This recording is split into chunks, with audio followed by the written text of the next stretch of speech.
안녕하세요. 미국 주식하는 임겐입니다. 오늘 미국장 한번 보겠습니다. 구독과 좋아요 부탁해요.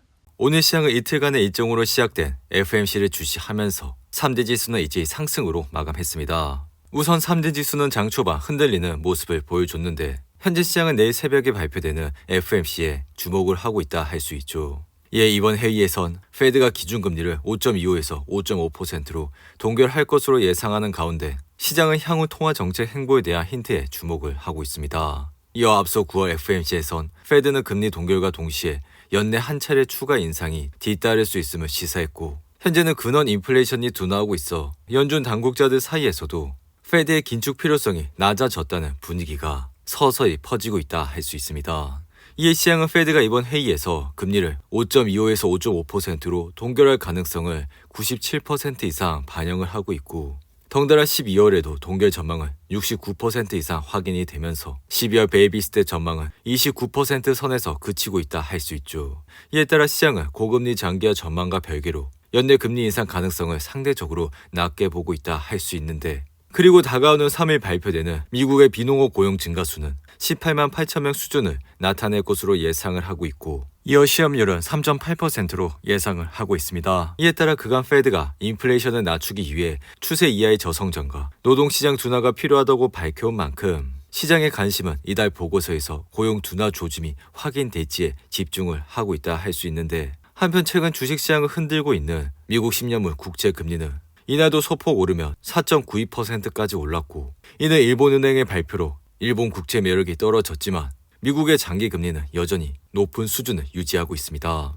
그리고 이번 주엔 FMC도 중요한 이벤트지만 그것보다 더 중요한 이벤트는 재무부의 만기별 발행 규모라 할 수가 있습니다. 이에 전날 재무부는 올해 10월과 12월 차입 발행 규모를 7,760억 달러로 계획하고 있다 밝혔고 이는 지난 3분기 발행 규모의 1조 100억 달러를 훨씬 밑도는 수준이라 할 수 있죠. 이에 오늘 밤 공개될 재무부 만기별 차입 계획 보고서에선 중장기물 발행 규모가 줄어들지 또는 확대될지가 주식시장의 중요한 포인트라 할 수 있습니다. 그리고 최근 시장이 좋지 않다 보니 시장의 비관론이 확산이 되고 있고 이는 글로벌 경기 둔화로 기업의 4분기 실적이 부진할 것으로 예상하는 가운데 이스라엘과 하마스의 전쟁이 격화된 여파라 할 수 있습니다. 이에 오펜하이머는 최근 보고서에서 S&P 500의 연말 전망치를 4,900에서 4,400으로 낮춰 잡았고 이어 시장의 강세론자인 에드 야덴이 역시 최근 투자자 메모에서 여전히 시장에 산타 랠리가 가능하다고 생각은 하지만 채권 시장의 불안감을 고려할 때 주식시장의 하락을 보기가 쉽다 내다봤고 시장의 대표 비관론자인 마이클 윌슨 역시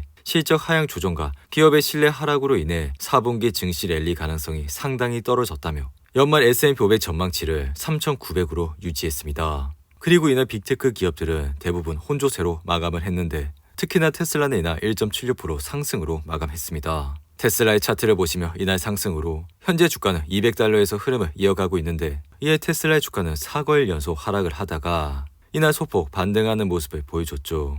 이어 테슬라 주가의 최근 하락세는 파나소닉의 2024년 매출의 전망치를 570억 달러에서 560억 달러로 하향 조정했기 때문인데 특히나 배터리를 포함하는 에너지 부분의 매출액 전망치는 수요 약세로 약 18%까지 낮추는 모습을 보여줬습니다. 덩달아 전기차의 반도체 칩을 공급하는 온세미는 예상치를 하야하는 4분기 매출액을 제시하면서 테슬라의 주가를 흔들어 놨다 할 수 있는데 이에 온세미는 올해 4분기 매출액 가이던스를 약 20억 달러로 제시했고 이는 시장의 전망치 22억 달러를 미달하는 수준이라 할 수 있죠. 이에 따라 온세미는 전날 22% 이상 폭락을 했고 이날도 4% 이상 하락을 하는 모습을 보였습니다. 이어 번스타인은 최근 보고서에서 테슬라가 내년에 이익률이 낮아지고 전기차 인도량이 실망스러울 것이라 밝혀 테슬라의 목표 주가를 150달러로 제시했고 현재 테슬라는 내년에 약 230만 대의 전기차를 인도할 것으로 보이지만 이는 올해 목표량 180만 대 대비 50만 대만 늘어난 수치라 할 수가 있죠. 이에 번스타인은 테슬라가 올해 인도량을 50만 대 늘리기 위해 가격의 16%까지 낮춰야 했으며 이로 인해 3분기 영업이익률은 7.5%나 낮아졌다 밝혔고 이에 따라 테슬라가 잉여 현금 흐름을 마이너스로 돌리지 않으면서 충분한 탄력성을 일으킬 만큼 가격을 더 인하할 수 있는지 여부도 4분기 실적에서 확인을 해야 한다 생각이 듭니다. 그리고 엔비디아는 이날 1% 가까이 하락하면서 주가는 407달러에서 흐름을 이어가고 있는데 엔비디아 이 같은 하락세는 미국 정부가 저사양 인공지능 반도체 중국 수출까지 통제하면서 엔비디아가 중국 기업들과 체결한 50억 달러 규모의 내년도 반도체 판매 계약이 취소될 위기에 놓였기 때문이죠. 이에 정부는 지난주 엔비디아에 서한을 보내 최근 발표한 AI 반도체 관련 대중 수출 통제 조치가 즉시 발효됐다고 통보를 했는데, 앞서 미 상무부는 이전 대중 수출 통제 조치에서 내놓은 기준보다 사양이 낮은 AI 반도체에 대해서도 중국 수출을 금지하는 조치를 17일 발표했고, 이에 엔비디아는 미국의 수출 통제를 우회하기 위해 중국 전용 제품으로 만든 A800과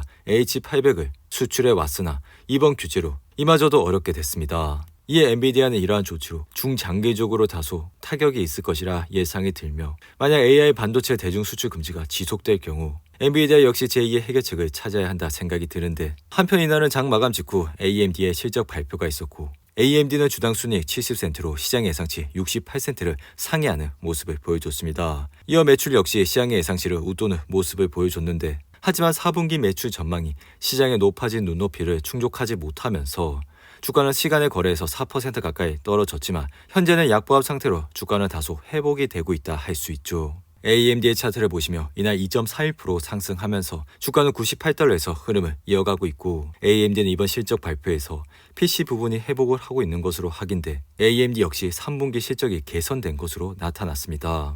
하지만 AMD는 4분기 매출 전망이 61억 달러 수준이 될 것으로 예상을 했고, 이는 시장 예상치 63억 7천만 달러보다 적은 수준이라 할 수 있는데, 이에 따라 잠시 AMD는 시간의 거래에서 4% 이상 하락을 하면서 다시 한번 증시를 출렁이는 모습을 보여줬죠. 그리고 S&P 500을 보시면 이날 0.65% 상승하면서 지수는 4193선을 유지하고 있어 여전히 200일 이동평균선 아래에서 흐름을 이어가고 있는데, 그리고 나스닥 역시 이날 0.48% 상승하면서 현재는 12,851선에서 흐름을 이어가고 있습니다. 이에 따라 주식시장의 피어앤그리드 지수 역시 31로 마감이 되면서 여전히 시장은 공포에 들어와 있는 모습을 보여주고 있고, 이날 애플의 주가는 0.28% 상승하면서 현재는 170달러에서 흐름을 이어가고 있죠. 그리고 애완동물 관련 주식인 추이는 모건 스탠리가 비중 확대로 상향 조정을 하면서 이날 4% 이상 상승을 했고, 모건 스탠리는 애완동물 산업에 대한 전반적인 전망이 약함에도 불구하고 추이의 시장 점유율 증가로 인해 실적이 개선될 수 있다 언급했습니다. 반면 장비 제조업체인 캐터필러는 4분기 매출 우려로 이날 6% 이상 하락을 했고, 항공사 주식인 제트블루 역시 3분기 실적이 시장의 예상치를 하회하면서 이날 10% 이상 하락을 했습니다.